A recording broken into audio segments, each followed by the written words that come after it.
maybe in a similar vein, we could talk about the phrase pan-death experience, which I've heard you use. It feels like you've already touched into some of what you mean by that, which is like that death is much wider than, the death of a physical body. But I'm curious what you mean when you describe working with somebody through the pan-death experience. What do you think it means? Am I allowed to do that on a podcast? Oh yeah, flip the script. I guess I could feel into what I assume you mean, or feel into what it would mean for me.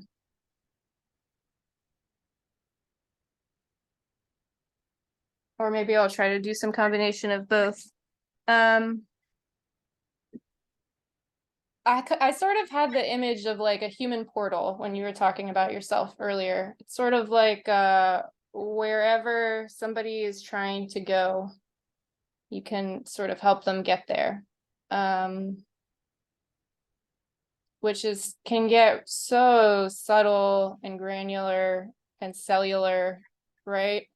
Which at that point, words sort of fail, and it's just a presence and an energy and a belief in the possibility, that sort of thing. So in some ways, it's just like being yourself and shining and being open to helping people go where they want and need to go.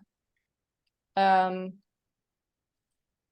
we zoom in a little bit more on the like physical death, it's maybe the moments in the months leading up, if there's awareness that it's coming, and then moments in the months immediately after, when you might still be in contact with the loved ones, and sort of like the really wide range of support that's involved in that time period, and all of the ways that can look, and all of the different people that there are to be supported.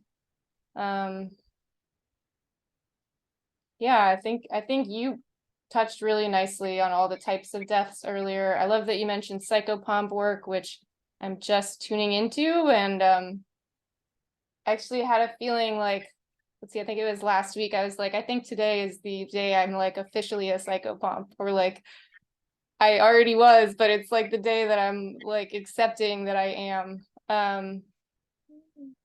So in a way that a lot of people maybe might not recognize, still like helping souls and beings transition and get to where they want to go and are trying to go.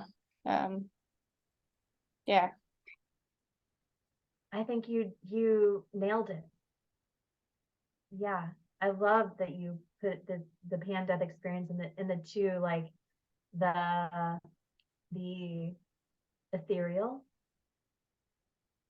and then more like the job.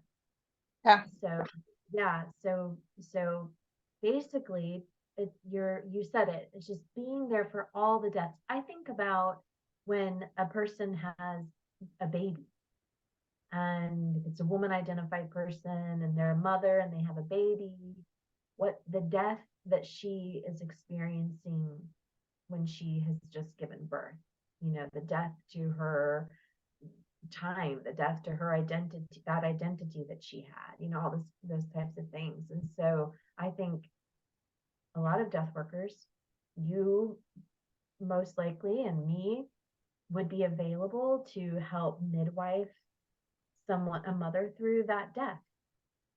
So pan death is like, it is you said it, it's all of the deaths, and death touches everything. And over the course of our life, from the moment we're born until the time we take our last breath, we're just like doing all these little deaths, until we have our great one. So yeah, you said it all.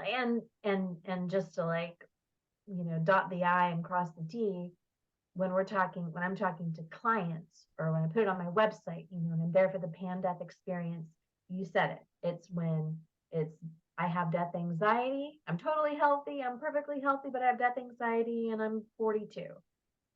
I'm there for that all the way through terminal illness, death, after loss, grief care, and beyond. Yeah. Right. I love the expression. I hadn't heard that before, so I feel like I'm gonna incorporate that into my lexicon. Do it.